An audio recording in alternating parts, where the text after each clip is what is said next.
Hello everyone, and welcome to UCL Giving Voice's discussion and Q&A with David Crystal. We're really happy to have you all here and to have David as well, of course.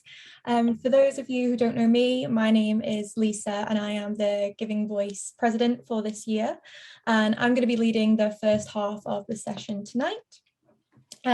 We are incredibly happy and grateful to be joined by David this evening.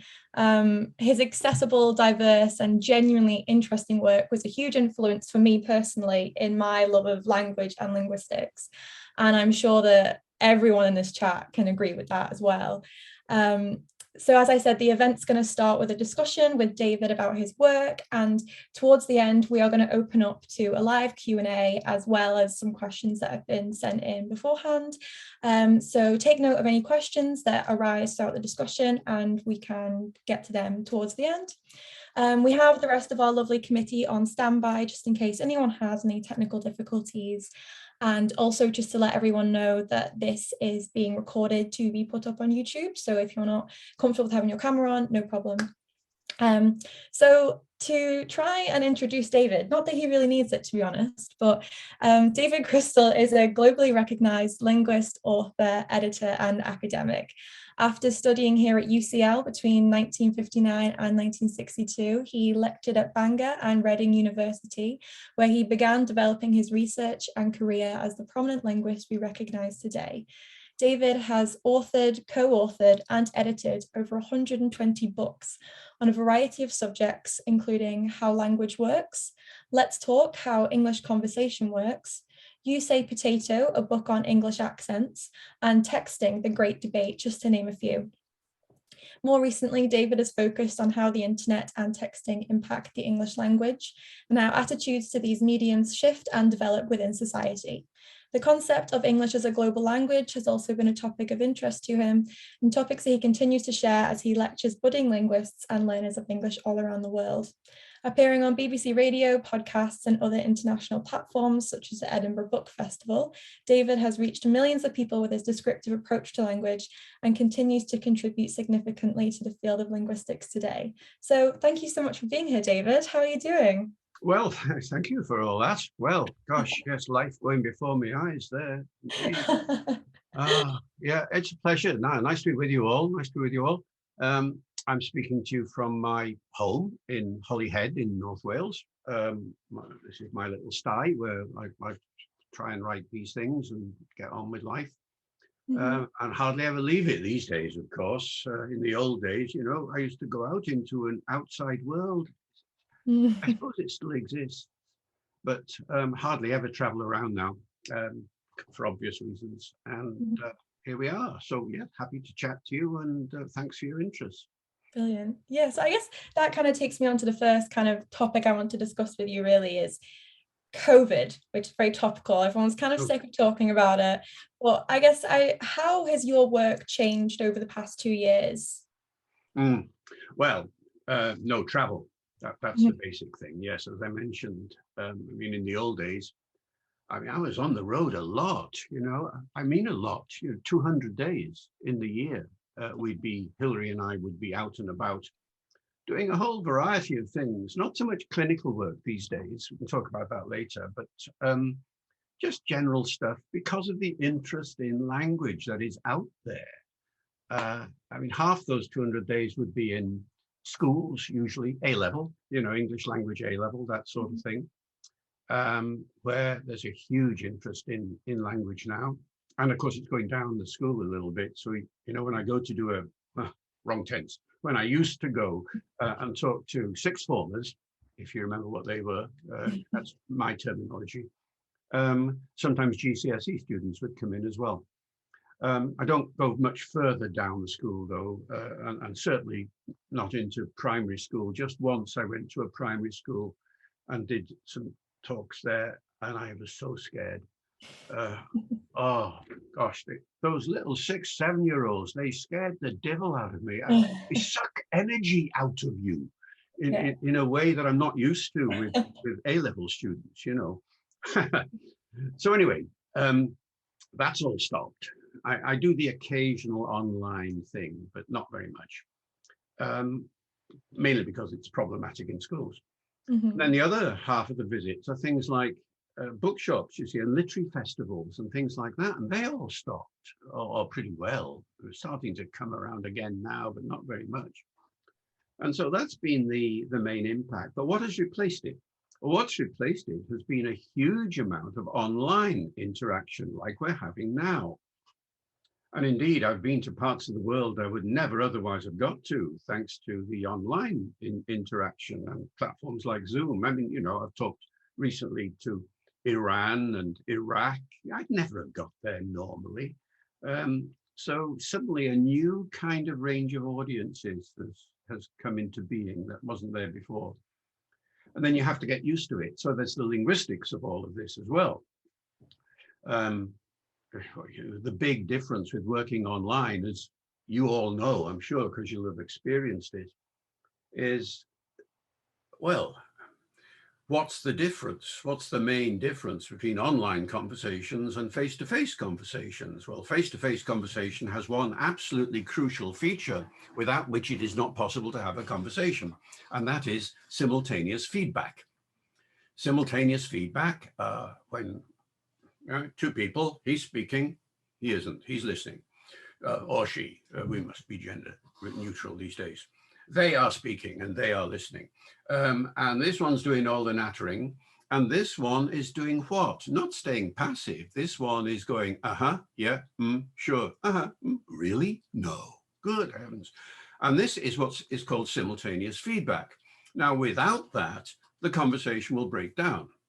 And you can test this anytime. Choose your target carefully.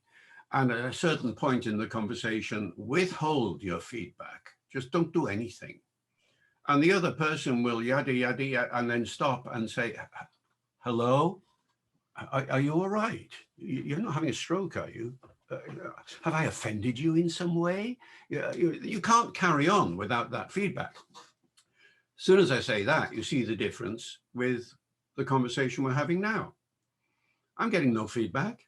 Well, I'm getting the odd nod here and there and things like that, but that's the best I can get. And in any case, there's a lag. Inevitably, there's a technological lag. So I might make a point, and it might be a second or so later when I actually see your nod, by which time I've gone to a different point. And that's the problem with online conversation. And it's what an awful lot of people are finding difficult, because if you're online a lot, Zooming a lot, that's why people at the end of a Zoom often say, gosh, I'm tired. And the reason why they're tired is because they haven't been getting the feedback. In other words, you're on your own. I'm on my own now. With the best will in the world, if you wanted to give me some feedback now, I couldn't get it. Because I don't know who's going to give it to me. I can only see some of you up there. The vast majority I cannot see.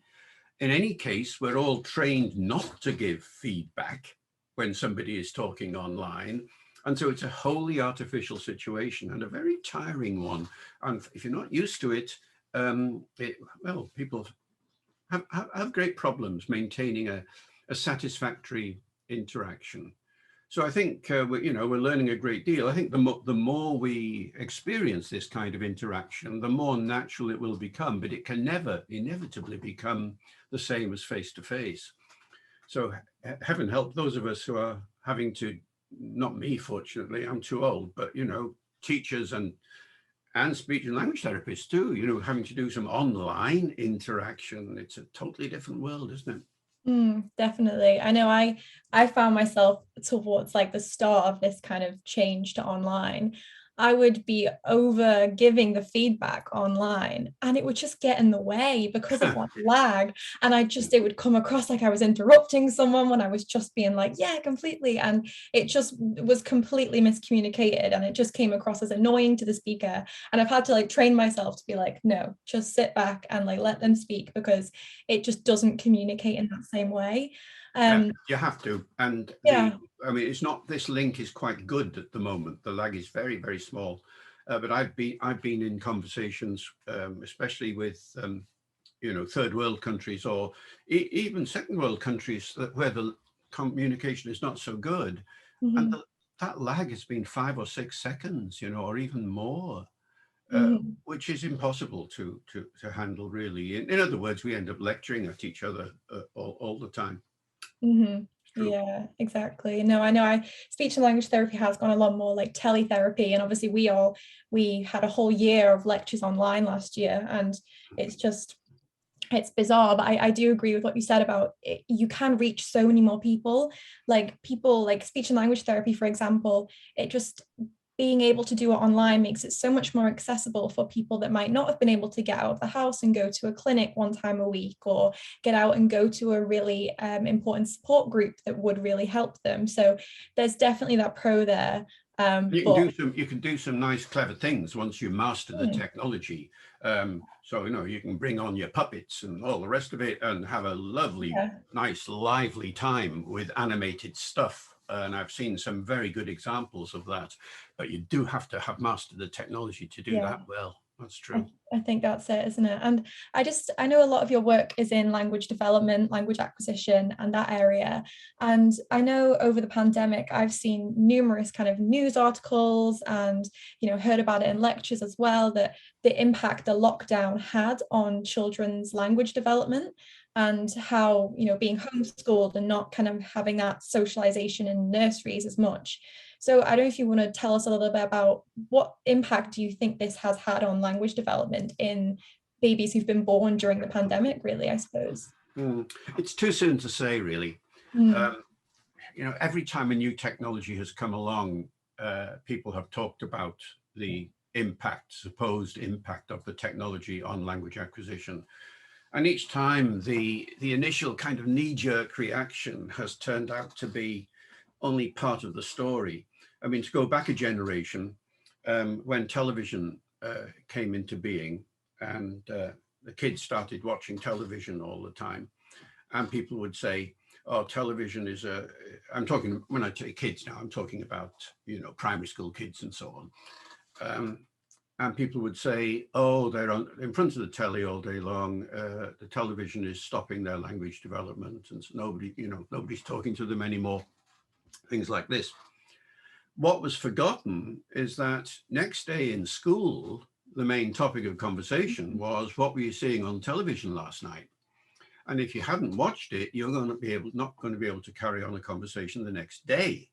So there was too narrow a focus on the watching of the moment, forgetting that the whole point of watching is not just personal enjoyment for that moment, but to chat about it to everybody else when you see them later.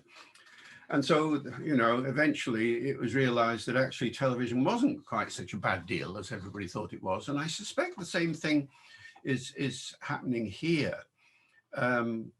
Yes, the immediate instinct is to say that there's some sort of constraint, because after all, what is the main factor that governs language acquisition in conversation in children? It's directed speech, isn't it? It's the one-to-one. I am talking to you and you are reacting to me. And the point about television and the like was that there was no directed speech taking place. Well, actually, there's an awful lot of directed speech going on between us now. And if there's a kid at the other end instead of you, then there is only you and me. And actually, it's a much more intimate experience. So once one gets used to the technology, and once one gets used to the conventions and the difficulties and the constraints and everything, I wouldn't be at all surprised, actually, if there's far more facilitation taking place than might otherwise be the case. As I say, it's too early to say. I don't know of any studies that have been done on this yet, but when they do start being done, I think maybe there won't be so much of a problem as people are anticipating. Yeah, no, that's a really interesting point about the television and how that was kind of seen as being terrible for children's language acquisition, but could have ended up helping them in the end. But yeah, no, I think I haven't seen any actual studies done. It just seems to be, those kind of scaremongering headlines you see about Mm. the lockdown is like damaging children's language. And I think in the short term, you could kind of see like, oh, they're not getting the socialization, they're not getting into school, they're, you know, you see these like lockdown babies, they have no friends because but then they're getting to spend so much more time with their parents, I suppose, who are such massive influences in their language development. And they're getting that kind of family stimulation and from television and books and things like that. So it's not all about kind of getting them out into society, into school, because there is a massive It's area. balance in all things, really. I mean, that's the ideal, to have this kind of balanced relationship between, you know, the home and the peer group and everything like that. And there must be some negative effects here, undoubtedly. But, you know, the kids I know, and I'm talking now about, you know, my own, well, grandchildren and the like, I haven't sensed any really noticeable impact.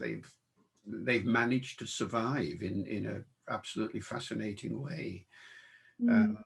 So yeah, I think that's it. Humans are very adaptable, aren't they? But I guess kind of staying with like language development, this is quite a broad question really, but I'm just interested in, what do you see as the most important communication support for a child when they are growing up?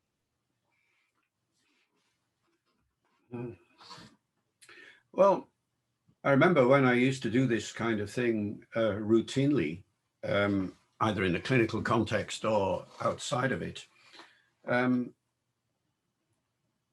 The basic principle was, know who you're talking to. We used to do an awful lot of a bit like you know, case records, but for any child or any adult for that matter. What are your interests? You know, you have a stroke patient come in and you've got to have a conversation with them. Well, how much do we actually know about the interests of that person before they had their stroke? Or now, for that matter, the child that's coming in to see us. What is that child interested in? What are their hobbies and all the rest of it? We used to spend an awful lot of time when I was at Reading getting that background information in so that we know what to talk about. And then how you talk about it, which is where an awful lot of the therapy comes in, sort of falls into place. But if one is just guessing, then one can sometimes get a negative response or a zero response, simply because, not because the person isn't able to give us some communication, but because the person isn't interested in giving you that communication. You know, they're just silent because, you know, what's that got to do with me, as it were. So I think the more one can find out about the background of the individual before one starts to engage in the conversation, the better. And this applies to everyday conversation as well. One of the, you know, what makes a successful conversation between adults, I mean, of any kind, between anybody?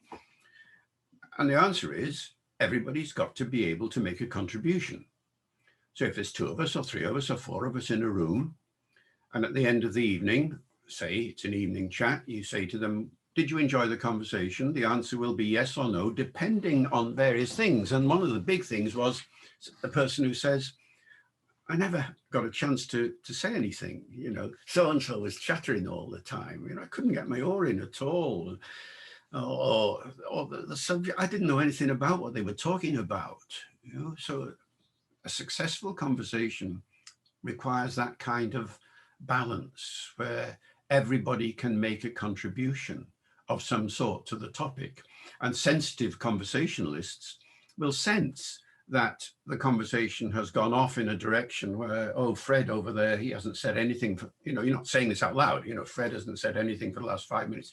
Is that because me and you, Jim, have been talking about football and Fred's not interested in football or whatever? So this kind of constant interaction, checking really with the people who are in the conversation, that the conversation is going along lines that everybody is comfortable with. That's such an important factor in the whole thing. One of the things about COVID, of course, is that it's given us a guaranteed shared topic of conversation. Everybody has got their 2 cents worth of whatever it is, whether it's, have you had your latest booster or what's going on in your area? Everybody's got something to say. COVID has been an enormous conversational leveler. That's the good news. The bad news is how you stop talking about it. And I did see a couple of reports recently of people who have gone back to the office complaining that they no longer know how to do small talk with other people in the office because they're not used to it. And they don't know really whether anybody else is interested in anything other than COVID. And so there's, swings and roundabouts here as ever, but attempting to keep that mutual participation balance is absolutely critical, really. And the bigger the group, the more difficult that is. I mean, this is the job that teachers have to do all the time, how to keep your entire class balanced in that kind of way, really tricky. In a one-to-one situation, it's not so hard. Absolutely, yeah. And I think sticking with the kind of conversation thing, speech and language therapists, like we work with conversation breakdowns so much, especially with people who have aphasia after a stroke, and there's been so much work within UCL on kind of just better conversations, and how I feel when in kind of a clinical context, the person who has the communication difficulty, from my experience anyway, tends to feel like the burden's all on them to fix the conversation. But a lot of the work is about, no, it's not all on you. It's equally on your conversation partner to be able to adapt to this new form of communication. And it's 50-50 really. Just because you're the one that had the stroke or whatever doesn't mean that the burden falls on you to fix everything and tidy everything up, because the people in your life should be there to support your conversation and that communication, because it's so essential to just life and feeling fulfilled and having that socialization. And I guess I know in your book, Let's Talk, How English Conversation Works, you wrote a bit about conversation breakdown and interruptions, I think specifically. Let's talk. Oh, hang on. I've got a little bit of a plug there for you. This thing. Yes, that's it. That's the one. Yeah. Yeah, so would you mind talking a bit about kind of more about conversation breakdown and maybe interruptions as well, and how they're kind of socially just how they're seen? Oh, yeah. Sure. Why did I write Let's Talk? How English conversation works. Well, simply because that nobody had done it. That's what I try to do. I try to fill gaps all the time. And you ask the question, well, why hadn't anybody done it? Because actually there have been 30 years of discourse analysis and conversation analysis in the research world. And the answer, I think, is that it's very difficult to get genuine examples of real conversation, and it takes a while for those genuine examples. I mean, how do you get it? Do I come up to you with my microphone and say, "Can I have an example of natural conversation, please? Speak now." Of course you can't. It takes a long time to accumulate that kind of database of stuff, which allows you to do some analysis, and then you can try and write it up. These days, it's a lot easier, of course, with intelligent phones and things like that. And people are more used to chattering away when a phone or something or a recording is taking place, like this one. But it took a long time before that kind of naturalness developed. So once you get some real data, you suddenly realize that an awful lot of the things that people have said about conversation are actually quite wrong. So to go back to interruptions, if you type interruptions into Google, it will tell you left, right, and center, interruptions are a bad thing. You mustn't do it. Interruptions are impolite. It's rude to interrupt, and so on and so forth. Well, if that's the case, all the conversations I recorded over the years for my book and all the ones I know elsewhere, they're all rude all the time because people are always interrupting, always. The question is, why are they interrupting? And it's not that they're interrupting in order to confront or conflict. They're interrupting in order to reinforce and support. So somebody is chattering away and the other person says, oh yeah, absolutely. I know exactly what you mean.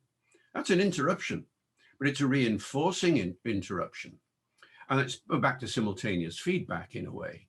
And the point is that the speaker who has been interrupted doesn't mind, because the interruptee is actually helping the conversation along, might even actually suggest a new angle for the speaker to take up once the interruption has finished. And I find that in all the conversations that I'd got recorded, and they're not just mine, you know, a lot of them from the Survey of English Usage at UCL, people are interrupting quite regularly and quite acceptably, in good humor and all the rest of it. Of course, the more formal the event, the more likely an interruption is to be perceived as something confrontational. And then, of course, it's a different kettle of fish. But we're talking about everyday conversations of a chatty kind, where people are not trying to argue with each other, they're just trying to talk to each other in a very natural kind of way. So interruption for me suddenly became a very much more positive kind of thing. That's one example. Another example is, why do we laugh? Laughter. Why do we laugh, folks? Answer, because somebody has said something funny, right? Wrong. That is not why we laugh in a conversation. There's laughter all the time in the conversations, but not because anybody has said anything funny. So somebody's chattering away and saying, and the other, and somebody comes along and says, yeah, I know what you mean, yeah. Yeah, really? Yes, of course, yeah. Oh dear, yeah. And you know, yeah. And this kind of giggle and what is it? It's a sympathetic, it's an empathetic kind of reinforcing kind of point.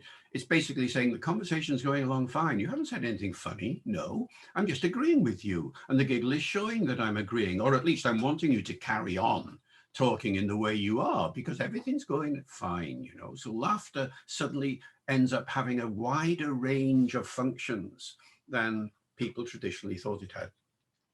And all of this is part of the subject of pragmatics. And pragmatics for me is the most important dimension of linguistics. There is nothing more important than pragmatics in my mindset anyway. Linguistics is a huge subject, as you all know. You can study the what of linguistic or of language, you know, what's going on. You can study the where in terms of dialects and accents and things. You can study the how in terms of the phonetics and the brain processing and everything. You can study the when did such and such a change take place. But until pragmatics came along, nobody was studying the why, because that's what pragmatics is. Remember, pragmatics, if you want a definition, is the study of the choices we make when we use language, the reasons for those choices, and the effects that the choices convey. And in a word, pragmatics tries to answer the question, why did you just say that or write that? Why did that reaction come? Why not something else? Why did you choose that rather than that? And so all these factors like interruption and laughter and all the rest of it, it applies to everything though, you see. Why did you choose that word rather than that word? Why that grammatical construction rather than that one? Why that tone of voice rather than that one? And it's the bottom line, really. And if we don't put everything we do into a pragmatic perspective, then we're missing out on a huge dimension. And that's why pragmatic disorders in the speech and language context are so, well, used to be so little known and then still rather little understood, because people are focusing still rather more on the structural side of things than on the, you know, the motivational side of things. Mm-hmm. Absolutely. Yeah, no, I completely agree with you about the pragmatics being such an interesting aspect of linguistics. And, you know, I think it is when you do see, you know, pragmatic disorders where the pragmatics is lacking, you really realize how key it is to our communication and to our language.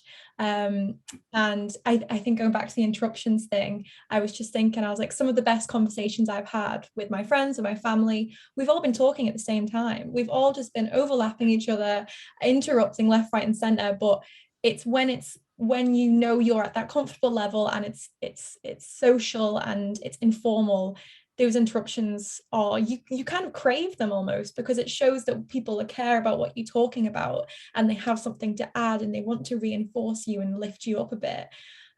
So yeah, I think that's really interesting. It applies also to quite specific points of interaction, like, for example, a question and an answer. Why do we ask a question? In order to get an answer, right?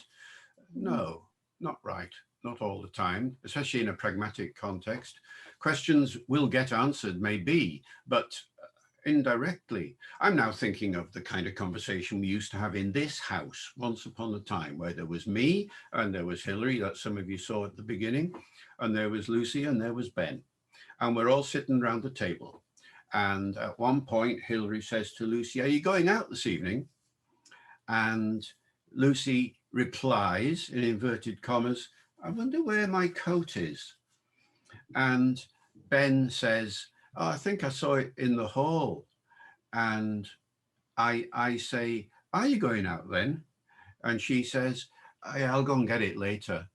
And so it goes on round and round and round, with nobody actually answering anybody's question, but indirectly the information is being conveyed. And perhaps in an hour's time, Lucy might say, "I'm going out at 8 o'clock, which is what I was wanting to know." But it doesn't matter, because that kind of informality is, well, it's rapport building, it is informative, but it's not as structurally constrained as we might like to expect.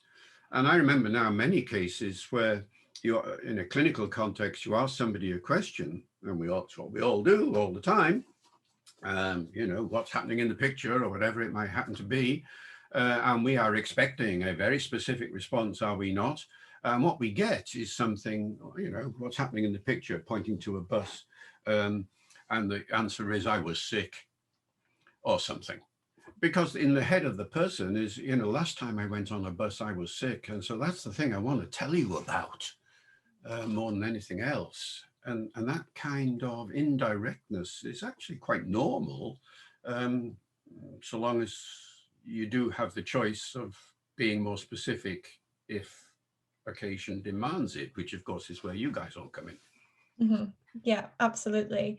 And I also really wanted to talk about your work with actors, because I know you've done work with actors who want to adapt the vocal style of Shakespearean times.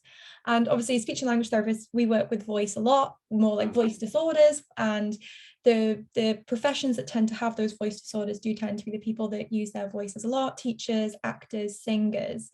But I just want to know, where do you even begin to tell a modern actor or help a modern actor to get the vocal style of someone in Shakespeare's time? Yeah, well, with difficulty is the short answer. It depends very much on the actor. Some actors have got extremely good ears. Some haven't. Some actors have to work at their accents a lot. Some actors just do it just like that. Some actors need a transcription before they can get into an accent. Some actors don't. When you're working with, if you're a dialect coach and working with actors and it's a contemporary accent, it's not such a big problem, because you can play examples of Yorkshire or Scotland or whatever it might be, and you've got examples there for them to follow. But when you're going back in time and you're reconstructing an accent, then it's much more difficult. What you do is you have to, first of all, as a linguist, you have to work out what the old stage of the language is. So for Shakespeare, for example, you analyze all the rhymes that don't work in modern English that must have worked in Shakespeare's time. If you go to the Shakespeare sonnets, for instance, they're all about love.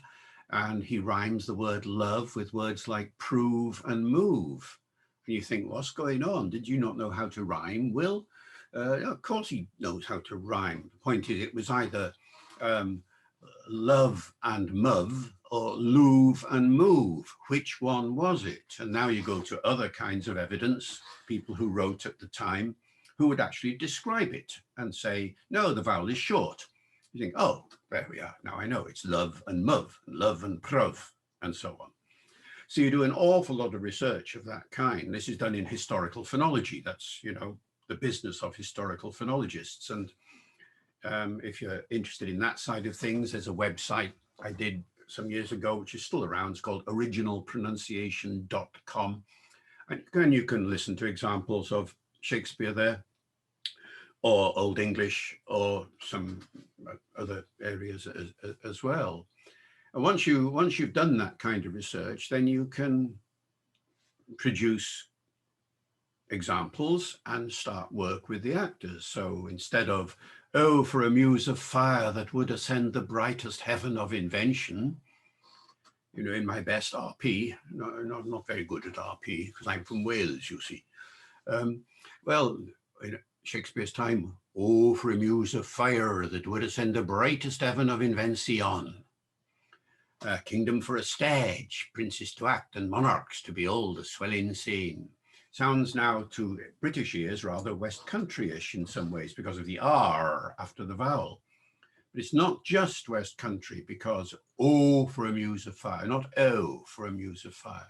Oh, you know, that's you hear that in Wales, you hear that in many places, in many regional accents. Kingdom for a stage, not stage, stage. Where'd you hear that? Aye, up in Yorkshire, for instance, stage, good day, right? So all of these features contribute to the Shakespearean accent. Now, teaching it, therefore, requires a process that actors find unusual because they've never heard it before. And there is no modern accent that's like that. Invention, for invention, for instance, that kind of thing. And so it's just a matter of training, really. You're not replacing their accent, remember. This is a sound system. This is a phonology. Just like you and I now at the moment, you're talking in modern English with the same phonology, but your accent is different from mine. It's the same with early modern English or any other period of history. The system is the same, but individual accents will make it vary. So actors are not asked to replace their accent, they're asked to superimpose their accent on top of the phonological system of early modern English, you see, which they do. And some do it, as I say, better than others. The older the actor, probably the less easy they find it. The younger the actor, I find it's much, much easier. And then occasionally you will get a confrontation. The normal, the one that happens most often is with R. R. Trill, the trill. The older you go back into English, the more R was trilled. In Old English, it was trilled all the time, you know, the Germanic trill all the time. In Shakespeare's time, there was a trill, and there was also a post-vocalic R, a post-alveolar R as well. So some people in Shakespeare's time would have gone car, and some would have gone car. Some might have even been uvular. Now, I would love actors to use the trill. I find that half the actors I've worked with cannot do a trill. I don't know why. They don't know why. They just can't do it. And so you end up having to be pragmatic once again and choose pronunciations, choose the alternatives that you find that the actors can actually handle. Once they do it, they're brilliant. And there've been some absolutely fantastic productions, especially at Shakespeare's Globe in London over the years. So, you know, it's a bit of a slog, and they've got to be prepared to use different ears to what they normally use. But in the end, they get it and they love it and they don't leave it.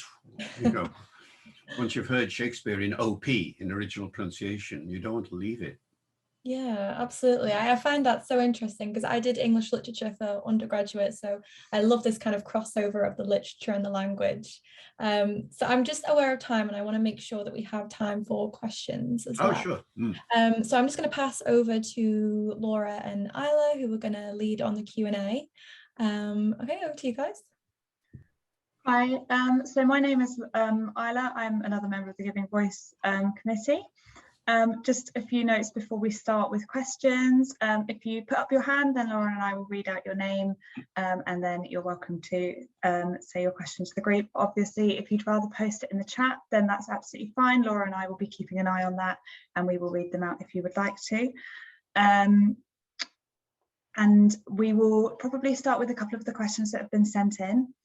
But we may not be able to get through all of your questions, for which we apologise in advance. But we will try and get through as many as possible. Also, if there's any mispronunciation of names, please correct us, and again, apologies in advance for that as well. So the first question that was sent in is quite a big one, and I'm sure you could really debate it for hours and hours. However, David, in your opinion, do you think we will ever be able to tell whether thought or language was first? Is language, as an utterance, a thought articulated according to the rules of a particular language system, or is language a thought in itself? Wow. Yes. Oh, got a couple of hours, have we? Yeah, sorry. Yes, that's right. It's huge, isn't it?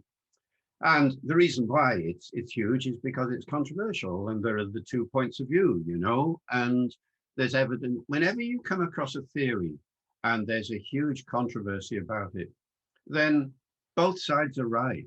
You know, there'll be truth on both sides. And in this particular case, the relationship between language and thought, clearly there are cases where the relationship is so close, and yet there are cases where the relationship can be disentangled. And example, is it possible to think without language? All right.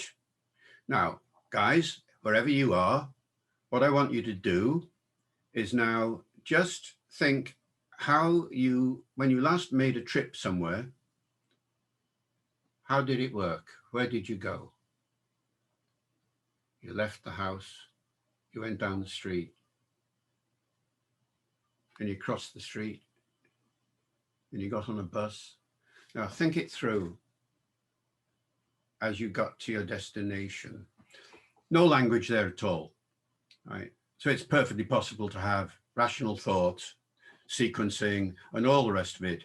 But now tell somebody about your journey and what happened. Then you have to say, well, I started out from the house, and then I went across the street, and then I did this, and then I did that. Now, that's the kind of thing where you can show a disassociation between thinking and language. So to say that language controls thought, or thought it cannot be the entire story. On the other hand, as you go from language to language, what you see is quite enormous variations in the nature of the way in which we think about things, which do seem to be governed particularly by the language that is there. And that's the whole point of having lots of languages. Each language is a vision, a unique expression of what it is to be human. And that's why it's so serious at the moment that so many endangered languages are dying. You know, half the languages of the world are likely to die out in the course of the present century. This is a crisis of unprecedented proportions. And each time a language dies, especially if it's never been written down, it's as if it has never been. And that way we lose that particular unique insight into the way in which those guys use their language in order to talk about the reality that they know.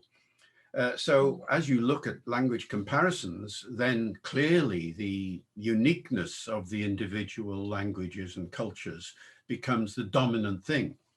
But of course, it's possible to translate to a greater or lesser extent. And that's where the controversy is, you see. Is it a greater or a lesser extent? How far can I actually translate from language A into language B and capture everything that you have in your head and translate it into my head? So almost looking at the concept of is it linguistic relativity, where language can shape thought? Well, that's it. You know, I mean, when you go back to the beginning, that's what the controversy was all about: linguistic relativity and all that sort of thing. You know, but how do you quantify it? But when a few years ago, when I was working with internet stuff, we did some comparisons of dictionaries. So there's a French dictionary and an English dictionary. How many words in those dictionaries are untranslatable? In other words, is the French have a word for it and we haven't, or the English have a word for it and the French haven't. And what figure will it be? And most people say, I have no idea. Well, you've got to actually slog your way through dictionaries and find out. And the answer for French and English was smaller than you might think. It was about 5% of the words the native speakers felt, I can't translate that. I can translate chair into shares and table into table, no problem. And then they'd come across a word, I don't know what to say for that in English, or I don't know what to say for that in French, about 5%. Do it for Chinese, and the figure is about 40%. Oh, wow. So you see, it varies enormously from, depending on which languages you are comparing. And there probably isn't a single universal answer to the question, therefore. Yeah, sorry, a big question for such a short amount of time. Yeah, it certainly seems that language and culture and thought are all kind of bound up together somehow, and it's very difficult to disentangle them. I've heard that Rosemary wanted to ask a question. So if you're there, Rosemary, if you'd like to, ask away. I'm still here. Hello, David. Good to see you. You look really well. Hi, Rosemary. Are you playing tennis? It looks like you're playing tennis there. It's beautiful. Do you recognise Chandler House?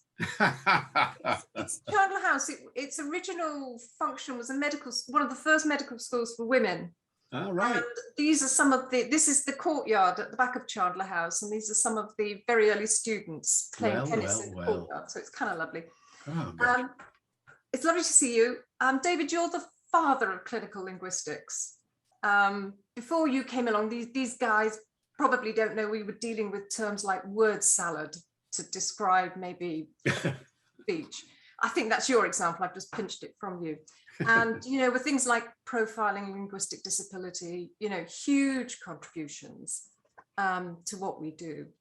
I wonder, have you left us behind, and why, if you've walked away from pathology? And then how you see the relationship between linguistics and the clinic maybe going forward into the future? Well, yes, in a sense, I have left that area behind. You see, I do believe that if you're if you're doing clinical linguistics or clinical psychology or clinical anything, you need a clinic. You need to keep your hand in. Or your ear in, on your brain in. You need a regular exposure to clients, patients, people, customers, whatever you call them these days.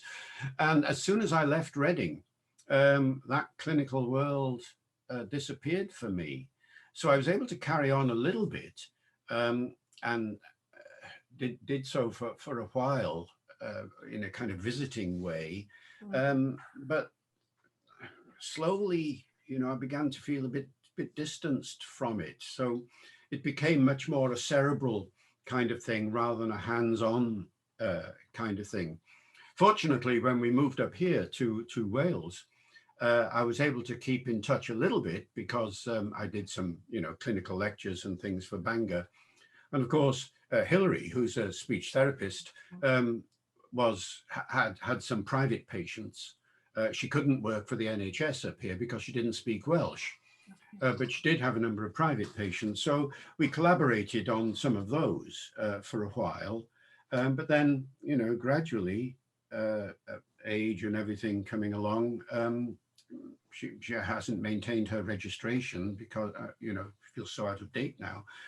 And so I've very largely left the field behind, I have to say. So from the Olympian heights where you sit now as a publishing and media superstar, you know, what do you think of the relationship between linguistics and speech language pathology? Have we come of age that, you know, we can cut those ties? I'd be really interested to hear your thoughts.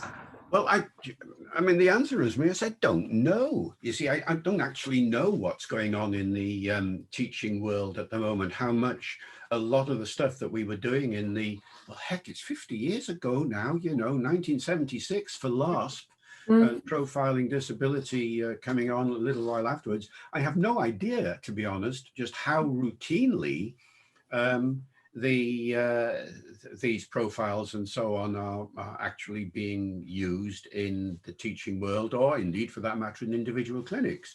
The one thing that has happened is that myself with Martin and Paul have done 3 books on the application of LASP in other languages. That's been the most interesting development, really. How do you adapt it to language circumstances where the language is so different from English? You know, lots of word endings, for instance, or word orders that are different and so on. And there have been 3 books published by Multilingual Matters, where I suppose about 30 or 40 languages have had LASP adapted into them now. As far as English goes, I'd like to think that it was routine, that people would, because after all, what was LASP? It was simply an answer to the question, if you're dealing with language, what are you doing? You know, describe it, please. Yes. So it's a simple question like that, describe. Yeah. And so as far as grammar went, that was what LASP was all about. When you take the other areas of language, take semantics, for instance, yeah, I did a semantic profile at the time. I doubt very much if that's being widely used. I think semantics is still very much a Cinderella of the clinical sciences. When you think about, you know, how do you handle vocabulary in a systematic, structured way? How do you handle the semantic elements of a sentence? Semantic elements, not the grammatical elements. Yep. I'm not so sure that that side of things is as routine as I think it ought to be. I think vocabulary is still very much left to chance. Am I right, or am I wrong here? I think you're right. I think the psycholinguistic framework, people are comfortable with variables such as frequency and imageability, but probably less in terms of semantic fields. And I think some of the developmentalists maybe and the students might be able to talk on that better than I can. But I think you shouldn't underestimate what you did, David, in that these guys do know what a verb phrase is. and yeah, they are nodding their heads. Great, really good, great. And you know, pre what you did, I mean, we were into word salad, and we didn't have the descriptive tools to talk about language at all.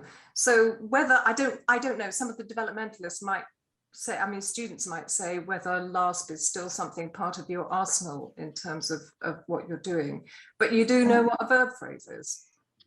I'll be now. I could talk to you forever about this, David. Thank you. It's great to see you. Well, that's the crucial thing. I mean, that's how it all started for me. Remember, you know, how did I get into this business in the first place?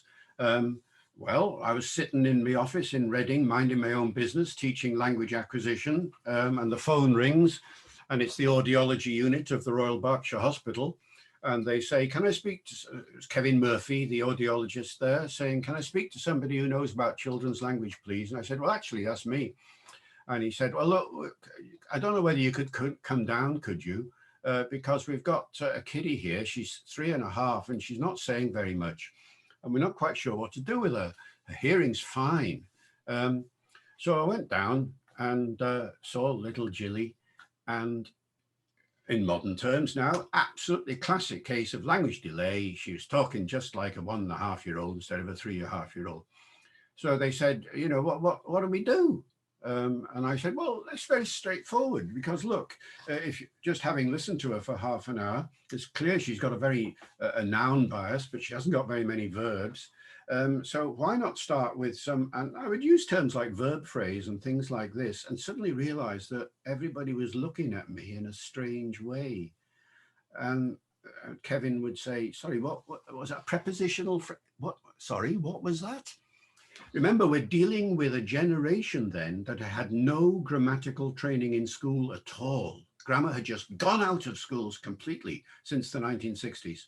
So they had no grammatical terminology, and therefore it was necessary to try and introduce them. So how do you introduce them? Well, best way is to do a developmental scale.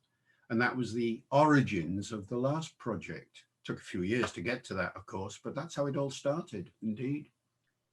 So going back to that and then leading on to another question with the grammatical kind of screening that the LASP has been, of trying to adapt the LASP to be multilingual.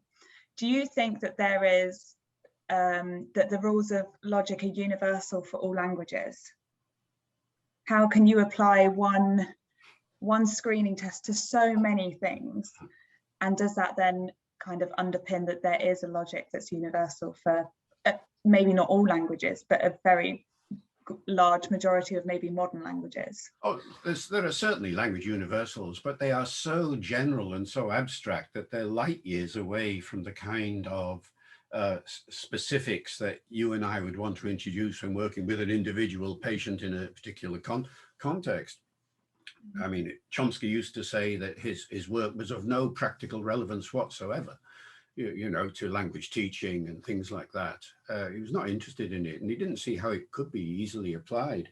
And he's right. There are language universals, yes, indeed, at all levels of language structure. But when we're dealing with an individual language situation like you and I, well, you deal with, and I used to, then we're not talking about universals, though there might be universal properties that will guide the way in which we think. But it's the individual specifics of a particular language that so often are, present us with the problems that we have to cope with in order to get a kid from point A to point B. And at that point, you know, we're not talking universals. We might be talking about universal strategies and things like that, but not the specifics of the language. So I find that it's the detail of these profiles that is so important, rather than the general structure of them. Of course, there are developmental trends. All languages that we've studied so far start with, you know, one element sentences and move on to two element sentences and so on and so forth. And all languages seem to go from simple to complex sentences round about age 3, you know, things like that. You can make general statements of that sort. When you ask the question, well, specifically in English, as opposed to French or Chinese or something, how do you get from a simple to a complex sentence? What are the actual structural, what's the structural matrix that allows that to happen? Then suddenly you realize you're on your own, and that talk about universals isn't as helpful as it might have been. Yeah, okay, thank you. And also we're very grateful to not be using the phrase word salad with any of our clients anymore, so thank you for that. Definitely. Yeah, so I'm just looking at the clock. I think we've got time for one last question. I'm all right if you are, you know, I'm not in a hurry. Okay. Well, I mean, I've got a question that's come from our online kind of Google form to collect some. And someone's asked, we know from your books that the English language has developed and evolved over thousands of years and continues to do so, essentially driven by the human behaviour and the human need to interact.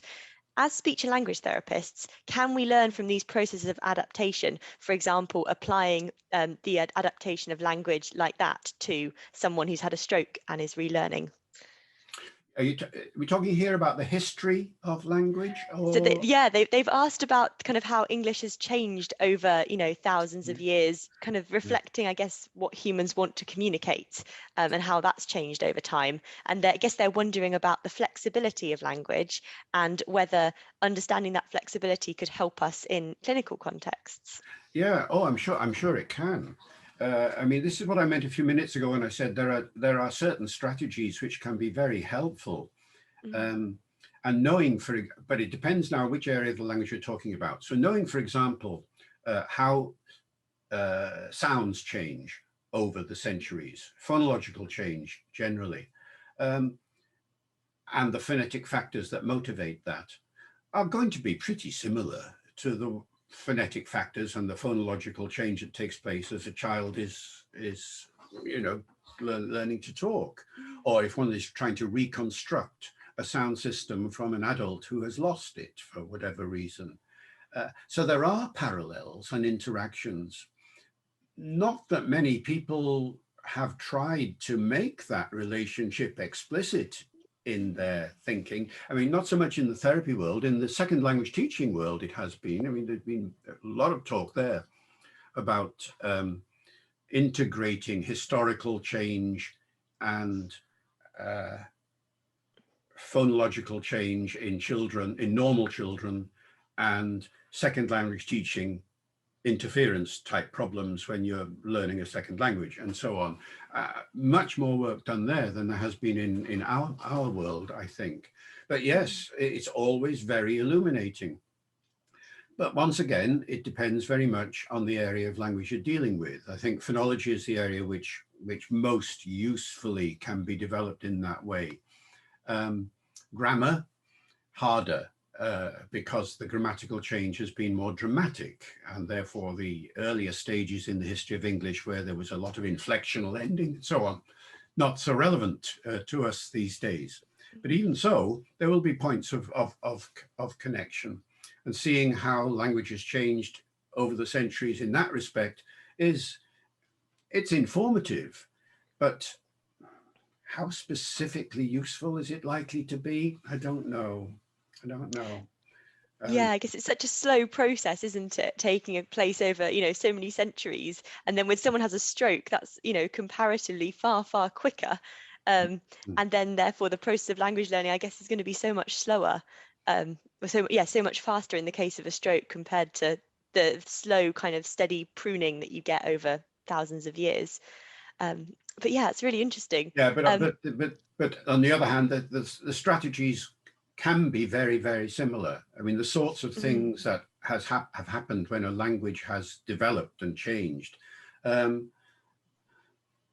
Well, we used to be asked this question a lot when we were doing things like LASP.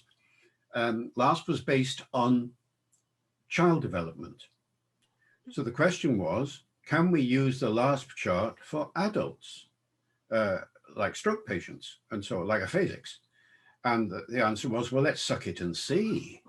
Why is it the case that rebuilding a language system for an adult who's lost language can use exactly the same strategies as you'd use if you're building up a language system from scratch with a child? So I don't know the answer to that until we started and we tried it out, and blow me down, yes, yeah, indeed. So we would guide our therapy by working our way through the last stages for an adult, but with a couple of qualifications. First of all, there would be residual adult structures that weren't completely lost. And so they had to be taken into account. You do a LASP chart for an adult and you're working your way through the basic stage 1, stage 2, stage 3. But he's got something down at stage 6 and stage 7, which are sort of, popping up out of his not entirely destroyed language system. So the actual profile would look rather messier than the one that you'd expect if you were just working with kids. But the general strategy of using the child profile as a mechanism for working with adults worked fine most of the time. And so it was a suck it and see situation, and if it worked, carry on using it. If it doesn't, drop it. But it worked most of the time. Yeah, it does seem like in therapy a lot of the time you're just trying different things and seeing what sticks, and it definitely makes sense that something based on the structure that children develop would work to some extent with adults. I guess kind of we've got one last question on our list, and it's on an almost similar note to some of the things we talked about earlier. And someone's asking, in your view overall, is it better to kind of analyze the changes in language as we kind of generalize across an entire population, or is it more important to pick out individual conversations and focus on analyzing those? Or are they equally as important? Oh yeah, balance in all things. Yeah. Absolutely both. They inform each other all the time. all the time. I mean, when you go to the language acquisition literature, for instance, you see this seesawing effect. You see some studies which go the first way and some studies which go the second way. Hopefully they meet in the middle, and sometimes they do, and sometimes they just go and wave at each other as they go past, and you wonder, well, which way should I handle this? No, it's back on the point that there isn't any one foolproof way, you know, one single way, one single logic that applies to everything. All the different theories that we've had over the years. I mean, I'm an eclectic kind of person. I like to pick and choose from this theory and this theory and this theory, and pragmatically see what works in an individual situation. And what might work for child A might not work for child B. Well, that's fine, you know, and I've always tried to adopt that kind of approach. Some people don't, you know, some people do insist one approach will suit everybody. It's the same with teaching of reading and so on. Oh, I'm going to teach phonics and only phonics. That's the only thing that's going to work. And then you realize there's an awful lot of English words that just aren't phonic. And what are you going to do with those? You know, so once again, you try and be pragmatic as opposed to dogmatic. Remember, that's how pragmatics started. Pragmatics as opposed to dogmatic. That's the opposite. And I'm very much a pragmatist in all these connections, I think. Yeah, I agree. Language is just so huge that the idea of one approach being able to kind of cover off everything, to me, doesn't make any sense. You need a bit of everything all kind of thrown in together. Yeah, I mean, that's what theoretical linguistics is all about, of course. I mean, it is an attempt to try and provide a unified theory, which is indeed, well, that's fine. Yeah, I hope there will one day be that kind of unified theory. And there already are strong elements in place about that unified theory. And as I said before, you know, there are universals and things like that, but they take you so far down this ladder of language. And remember, that's the big difference between linguistics and between the kind of work that most of us do in the clinic or in any applied field. Linguistics is a general subject. It's trying to account for all languages and all the properties that unify languages into a single human function. In the clinic, in the classroom, and so on, we're dealing with an individual instantiation of that. And that's where we have to start. We're working, as it were, back up towards those generalities. We won't get very far towards them, but if we start with the generalities, we'll end up not doing much individual use at all, it seems to me. No, I did my undergraduate degree in linguistics, and it's really highlighted now studying speech therapy and working with people just how individual language is, and the pragmatics and how people read pragmatics differently as well, the different interpretations of language and social interactions. And it's just so difficult, even within a group that, you know, has exactly the same, you know, say upbringing or language or a very similar culture. There's just so much variation. And it's absolutely fascinating, but then so difficult to almost apply theory and research to a clinical situation sometimes.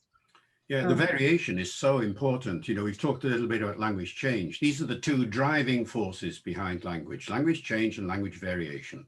And neither of them are of much interest to theoretical linguistics at the highest level because they get in the way, as it were. Chomsky used to talk about an idealized homogeneous language community. There's no such thing. There never has been such a thing. But it's fine to think it out in that kind of general way. But as soon as you and I start working with an individual patient, then we're talking about an individual accent, an individual dialect, an individual this, that, and the other. And then we have just got to cobble together an approach using these generalizations to inform us, but one which suits the needs of the individual circumstance. And that's the difficult bit. And that's why I don't like to do it. And that's why you do it. And you have the hard job. I have the easy job here, remember. You know, I just describe languages and things. You have to actually teach the flaming stuff. Much harder, much harder. Well, it's the combination of both that will hopefully get us towards the end goal with our clients. So Yeah. thank you. Unfortunately, we are going to have to wrap up now because we have overrun. But thank you so much, everyone, for questions today, and many apologies if we didn't get round to asking your questions, but we hope that you enjoyed listening to this discussion. Thank you for coming, and David, thank you so much for your time and for such an interesting discussion and sharing your knowledge with us. We're really, really grateful. Well, it's really been a pleasure, and thanks for your interest in remembering this old guy from the times past. And, well, you're a legend in the field, so we're very grateful for you coming in. Yeah, so thanks everybody, and thanks Rosemary, nice to see you. And as they say these days when signing off, it used to be just bye-bye, but now it's always bye-bye and stay safe. Yeah, thank you everyone for coming. Thanks Bye, everyone. Thank you, David. Thank you. Okay. Bye. Bye.